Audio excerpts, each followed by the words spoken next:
నిజ నిర్ధారణకు అంతిమ నిర్ణయం డిఎన్ఏ టెస్ట్. ఉన్నది ఉన్నట్లుగా వాస్తవాలను శోధించి వివరించే మన డిఎన్ఏ టీవీ, మన రాష్ట్రం మన ఛానల్. జగన్మోహన్ రెడ్డి గారికి సడన్ గా బీసీలు గుర్తొచ్చారు, అదేవిధంగా రైతన్నులు గుర్తొచ్చారు. మరి జగన్మోహన్ రెడ్డి గారు గతంలో నా బీసీలు అని చెప్పి ఓటేయించుకొని బీసీలని ఏ విధంగా బీసీల ద్రోహి జగన్మోహన్ రెడ్డి గారు అనే విషయం మీకు తెలియజేస్తున్నాం.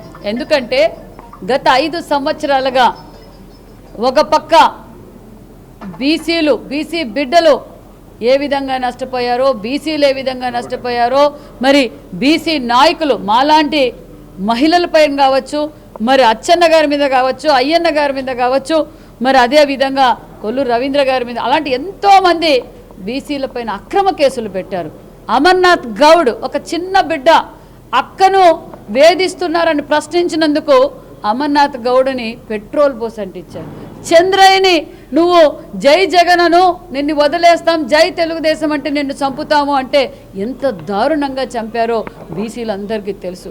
అదే రైతన్నులు ఇదే మరి న్యాయస్థానం నుంచి దేవస్థానంకి వెళ్ళినప్పుడు అమరావతి రైతులు ఏ విధంగా బాధపడ్డారో, ఏ విధంగా అవమానపరిచారో మనం అందరం చూసాం. మరి ఈరోజు జగన్మోహన్ రెడ్డి గారు అప్పుడే బీసీ కార్డు వాడుతున్నారు, జోగి రమేష్ బీసీ అని. ఇక్కడ చట్టం తన పని తాను చేసుకుపోతుంది. మీరు అక్రమ కేసులు పెట్టారు, వేధింపులు చేశారు. ఈ ప్రభుత్వం, కూటమి ప్రభుత్వం ఎక్కడా అక్రమ కేసులు పెట్టలేదు, వేధింపులు చేయలేదు. అంటే తప్పు చేసిన వాళ్ళని వదిలేయాలా? చట్టం తన పని తాను చేసుకుపోతుంది. మీరు ఏ తప్పు చేయకపోతే మీకు భయం ఎందుకు? కోర్టులోనే నిరూపించుకోవచ్చు కదా. మరి ఇదే జోగి రమేష్ గురించి మాట్లాడుతున్నారు. అప్పుడు బీసీల పైన అన్ని హత్యలు జరిగాయి, అన్ని అక్రమ కేసులు జరిగాయి, బీసీలు నష్టపోయింది 1924 అనే విషయం మీకు తెలుసు జగన్మోహన్ రెడ్డి గారు. మరి ఈరోజు జోగి రమేష్ గారి గురించి మీరేమో A1 జనార్దన్ రావు జోగి రమేష్కి పరిచయం లేదు అంటారు. అదే జనార్దన్ రావు నేను జోగి రమేష్ ఫ్యామిలీ ఫ్రెండ్స్ అని మరి జోగి రమేష్ గారు జనార్దన్ గారు చెప్తారు. మరి ఎవరిని 1924లో కరోనా వచ్చినప్పుడు జగన్మోహన్ రెడ్డి గారు ఏం చేశారో, అన్నమయ్య డ్యామ్ కొట్టుకుపోయినప్పుడు జగన్మోహన్ రెడ్డి ఏం చేశారో మనం అందరం చూసాం.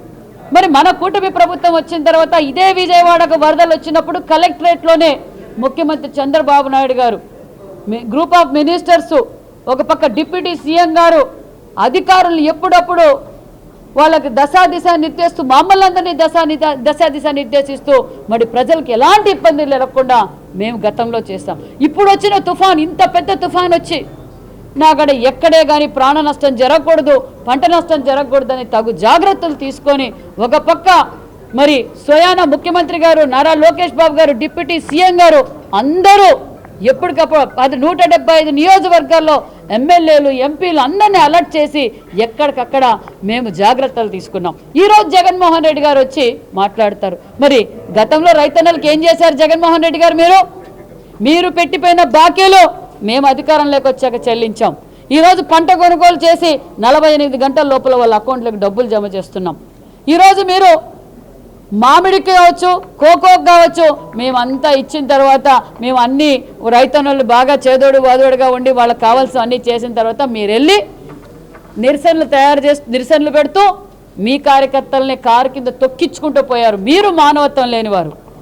మేము తెలియజేసేది ఒక్కటే, మీరు ఎంత డైవర్షన్ చేయాలనుకున్నా మేము కూటమి ప్రభుత్వం అభివృద్ధిలో మేము రెచ్చిపోతున్నాం.